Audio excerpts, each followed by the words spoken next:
know how this sounds, but please, before you judge me, listen to me. I can't go to the cops. When I tried, they laughed me out of the station.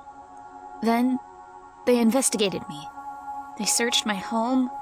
They tore it to pieces.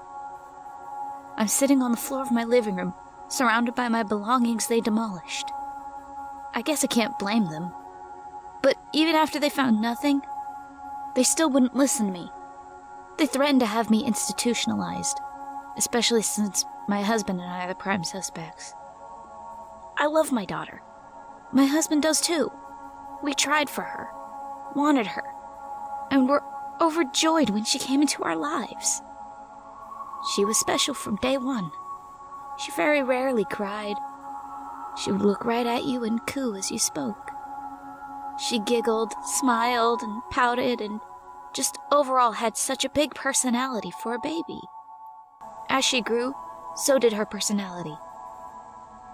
Now, at age 6, she is funny and quick-witted, sharp on her toes, always has a comeback, and often speaks like a much older child. Last week, she lost her first tooth and got a visit from the tooth fairy for the first time.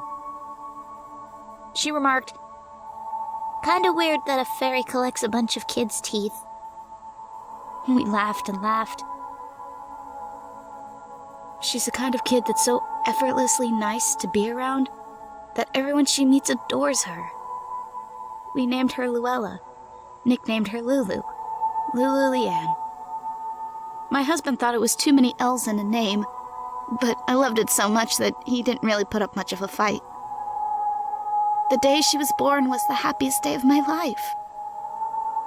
And the day she disappeared was the worst. I tucked her into bed, read her a few chapters of Peter Pan, and she fell asleep before they reached Neverland. I made sure her nightlight was plugged in and that she had a cup of water on her nightstand. I kissed her forehead, then went down to wrap some Christmas presents and waited for my husband to get home. I warmed his dinner and we watched The Grinch in our PJs before bed. He always went to her room after he got home to say goodnight, so when I went to ours, he went to hers. "Diana, where's Lou?" He hollered from down the hall. "What do you mean? She's not in bed?" "No," he replied, a twinge of panic entering his voice.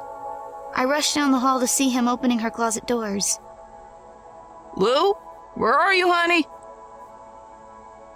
I immediately checked the window. It was still latched. Checked under her bed, before running out of the room and checking everywhere else in the house. Both the front and back doors were locked still. She couldn't have relocked them if she left the house. All of the windows were closed, and besides, they were too heavy for her to lift open anyway. My husband and I searched all over the house, yelling her name in a panic. After an hour of searching, we called the police.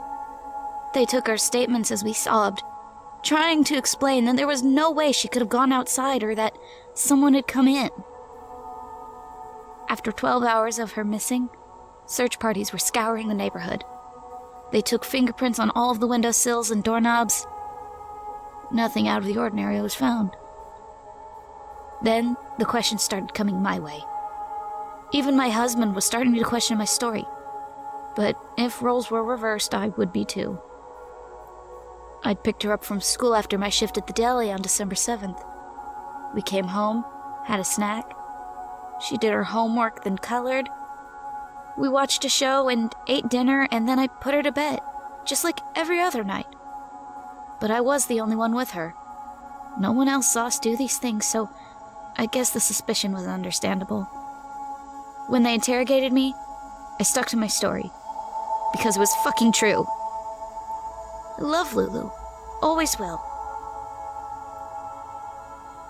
During the 12 hours of interrogation, I remembered some odd things that Lulu had been talking about lately.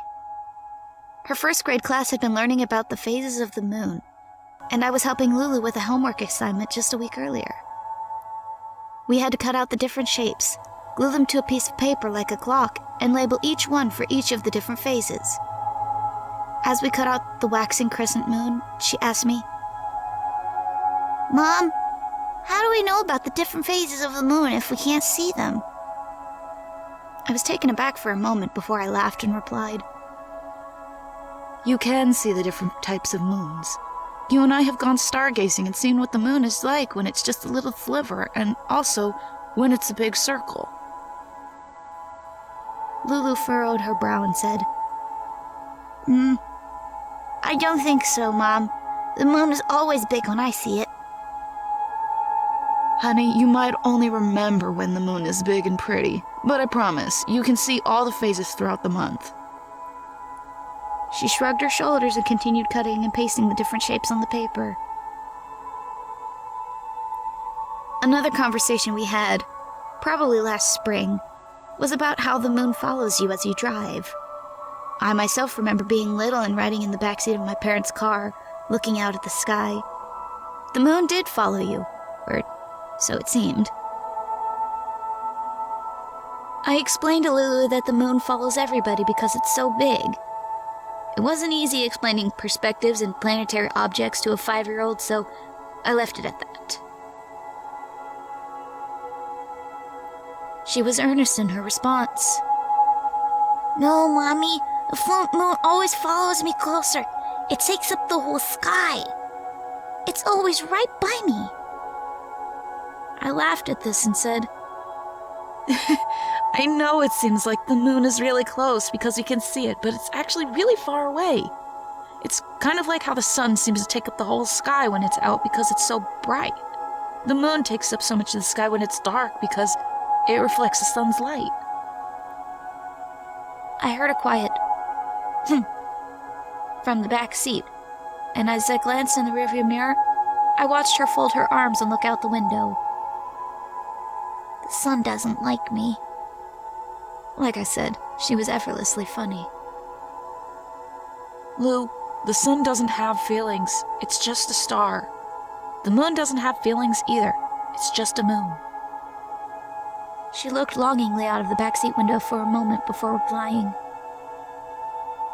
The moon doesn't like when you say that. Maybe I should have questioned it more. Maybe I should have continued the conversation from there, but you don't think about the moon stealing your daughter when she's just saying weird stuff like kids do. At least, I didn't. Then, our last conversation, right before I read her Peter Pan. I was tucking her into bed, grabbing the book off of the shelf, when she said, Tonight is a cold moon, Mommy. I checked out the window to see a full moon looming down at me. Is that what December's full moon is called? She nodded enthusiastically. Did you learn that in school last week? I asked, settling into the chair next to her bed. And the moon reminded me today. It said it was very powerful, and it said that I should come with it. Oh, did it? But she didn't smile at me. She just looked me dead in the eyes and said, I told it I don't want to go, but I don't think I can say no to the moon. Don't worry. The moon isn't going to get you. You're safe with me. And I'll make sure your dad checks in on you when he gets home. She seemed anxious still, but after a couple of chapters, I watched her sleepy eyes close. I hoped she would dream of flying to Neverland just like the characters. As I closed the book and set it next to her glass of water on the night table, I admired the moon in the window. It did look bigger. Closer. Almost like I could reach out of the window with a broomstick and touch it. I thought it was a supermoon. I didn't even care to check Google for an answer as to why it was so big and beautiful. I just went and put my PJs on and waited for her dad to get home. I know. It sounds crazy. My husband and the cops think I did it.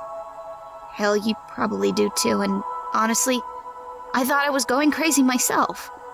I was ready to turn myself in, admit that I must have had a mental breakdown and that I don't remember what I did with my own daughter, but the moon is still full.